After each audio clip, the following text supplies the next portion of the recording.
ओम नमः शिवाय। हर हर महादेव। जय शिव शंभू। हार्दिक स्वागत है आप सभी का फिर से एक बार हमारे चैनल एस्ट्रो ओम पर। दोस्तों, यह सारे उपाय पंडित प्रदीप मिश्रा जी की कथा से सुनकर सूचित किए जा रहे हैं, इसलिए वीडियो को अंत तक जरूर देखें और ध्यान से सुने। दोस्तों, हम सभी को पता है कि 11 अगस्त को शुक्रवार के दिन सावन और अधिक मास के मिलन वाली एकादशी की तिथि पड़ रही है। दोस्तों, पूज्य गुरु जी ने कहा है कि कई वर्षों के बाद बने इस पवित्र संयोग में आपको मात्र एक बेलपत्र और एक कनेर के फूल से एक ऐसा अचूक उपाय करना है जो आपके जीवन की सारे संकटों को और सारी समस्याओं को दूर कर देगा और आपको सुख, समृद्धि और वैभव की प्राप्ति करवाएगा। दोस्तों, गुरु जी ने है कि सावन और अधिक मास के मिलन वाली यह एकादशी आपके जीवन के सारे दुर्भाग्यों को दूर कर देगी और आपको हर प्रकार की सुख सुविधाओं से संपन्न कर देगी। देखिए दोस्तों, इसी वीडियो में आपको अंत में कनेर के फूल वाला बहुत ही चमत्कारी उपाय बताने वाले हैं। देखिए, कनेर के पुष्प वाला यह जो उपाय है आपके जीवन की जो बंद किस्मत है उसे खोलने वाला है। देखिए दोस्तों, दूसरा जो उपाय है आपको अधिक मास के अंतिम दिन ही करना है। देखिए, गुरुजी ने अपनी कथा में इस उपाय के बारे में बताया था कि जब कोई मेहमान अपने घर में आता है तो आते समय वह हमें कुछ नहीं देता है, लेकिन जब भी वह मेहमान हमारे घर से जाता है ना तो वह हमें कुछ ना कुछ जरूर देकर के जाता है और इतना अधिक देकर के जाता है जिसकी कभी हमने कल्पना भी नहीं की थी। तो दोस्तों, यह जो कनेर के पुष्प वाला उपाय है विशेषकर आपको अधिक मास की अंतिम अमावस्या पर करना है। तो दोस्तों, दोनों ही उपाय बहुत ही होने वाले हैं। एक उपाय आपको एकादशी पर करना है, एक उपाय आपको अमावस्या की पवित्र तिथि पर करना है। देखिए दोस्तों, पूज्य गुरु जी की कथा को सुन करके और समझ करके ही आपको समझाने का पूरा प्रयास करूंगा। लेकिन दोस्तों, वीडियो में आगे बढ़ने से पहले वीडियो को लाइक करें और यदि आप भगवान शिव के अनंत भक्त हैं तो हमारे चैनल को सब्सक्राइब जरूर करें।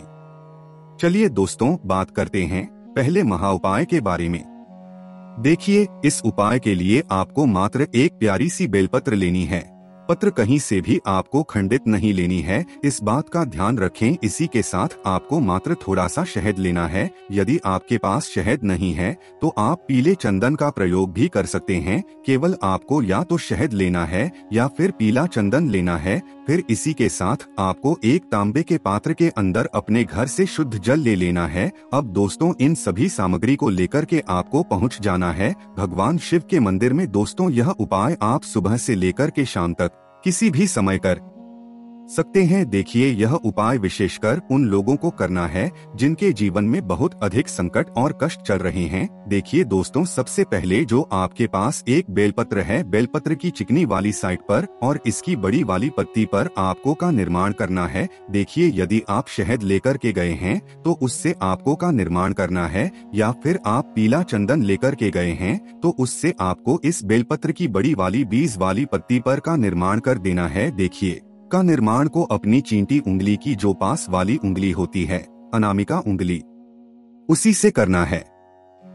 अब दोस्तों, यह जो बेलपत्र है इसे आपको भगवान शिव के शिवलिंग पर समर्पित कर देना है। श्री शिवाय नमस्तुभ्यम इस मंत्र का जाप करते हुए देखिए, बेलपत्र को समर्पित करते समय आपके जीवन में जो भी समस्याएं चल रही हैं, जो भी बाधाएं चल रही हैं, उन्हें दूर करने के लिए आपको महादेव से प्रार्थना कर लेनी है और ये बेलपत्र आपको शिवलिंग पर समर्पित कर देना है। देखिए, बेलपत्र के जिस भाग पर आपने ओम का निर्माण किया है वह शिवलिंग से स्पर्श होना चाहिए और इसकी डंडी आपको जलाधारी क्यों रखना है। इस प्रकार से आपको ये बेलपत्र समर्पित कर देना है। दोस्तों, अंत में आपके पास जो एक लोटा जल है उसे आपको भगवान शिव के शिवलिंग पर समर्पित कर देना है।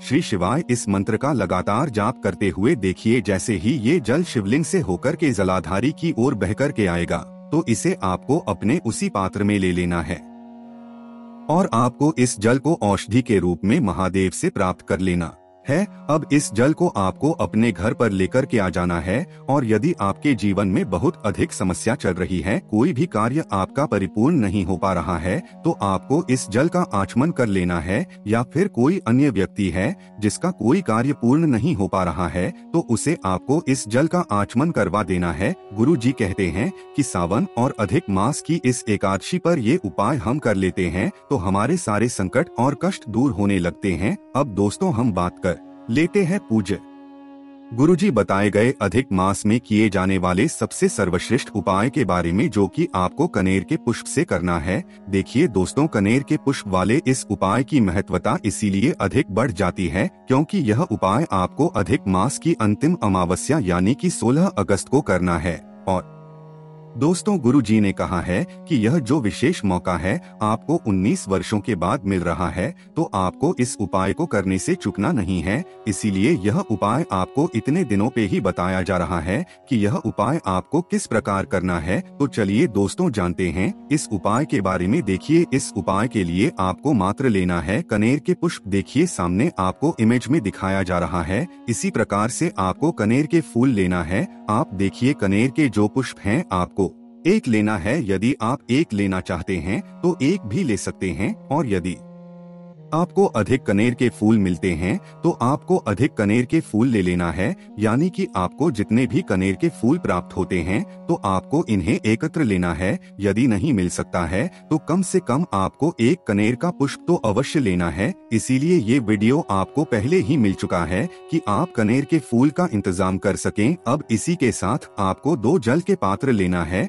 अब दोनों जल के पात्र या तो आप तांबे या फिर स्टील का ले सकते हो, दोनों स्टील के भी ले सकते हो, या फिर एक तांबे का एक स्टील का भी ले सकते हो। यानी कि दोनों पात्र आप किसी भी धातु के या फिर कटोरी भी आप ले सकते हो। केवल आपको 2 पात्र लेना है जल। अब इन दोनों पात्र को और कनेर के फूल को लेकर के आपको पहुंच जाना है भगवान शिवा के मंदिर में। देखिए इस उपाय के लिए सबसे पहले तो जैसे ही आप महादेव की चौखट पर चढ़ेंगे उससे पहले ही आपको जो 2 लोटे जल के हैं उन्हें आपको अपने दोनों हाथों में एक एक लोटा ले लेना है। यानी कि एक पात्र आपके दाहिने हाथ में लेना है, एक पात्र आपको बाहिने हाथ में लेना है। देखिए कनेर के फूल को आपको उस जल के पात्र के अंदर नहीं डालना है। एक व्यक्ति को अपने साथ लेकर के जाना है कि वह उन कनेर के फूल को पकड़ सके। देखिए इन दोनों सामग्रियों को लेकर के आपको पहुंच जाना है भगवान शिव के मंदिर में। देखिए दोस्तों, सबसे पहले तो आपको उत्तर दिशा की ओर अपना मुख रख कर के खड़े हो जाना है।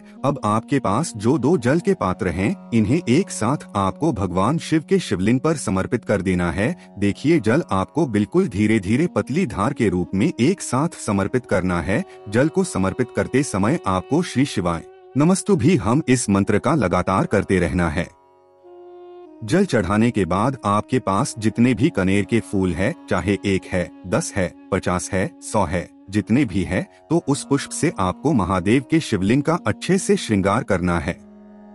देखिए गुरु जी ने तो बताया है कि केवल एक पुष्प भी यदि आपको मिल जाता है तो यह आपके भाग्य को बदलने के लिए बहुत ही चमत्कारी सिद्ध होने वाला है। तो एक पुष्प मिलता है तो इससे आपको शिवलिंग पर समर्पित कर देना है। अधिक पुष्प आपको मिल जाते हैं तो इनसे आपको शिवलिंग पर अच्छे से सिरिंग कर देना है। जो भी व्यक्ति अधिक मास की इस अंतिम अमावस्या तिथि पर और सावन के स्टार्टिंग में इस उपाय को कर लेता है उसके जीवन की जो भाग्य की रेखाएं हैं वो बदल जाती है। और यह जो अधिक मास है आपको बहुत कुछ देकर के जाने वाला है, तो इस उपाय को आपको अवश्य करना है। इसीलिए आपको यह वीडियो कुछ दिनों पहले ही प्राप्त हो चुका है ताकि आप इस उपाय को अच्छे से समझ सके और अच्छे से कर सके। तो दोस्तों इस वीडियो में हमने आपको 2 उपाय बताए हैं। पहला उपाय आपको एकादशी की पवित्र तिथि पर करना है, दूसरा उपाय आपको इस अधिक मास की अंतिम अमावस्या करना है। तो दोस्तों उपाय से जुड़ा किसी भी प्रकार का सवाल पूछना है तो आप हमें कमेंट में पूछ लें। उपाय को करते समय किसी भी प्रकार की गलती ना करें। ओम नमः शिवाय, हर हर महादेव, जय शिव शंभू।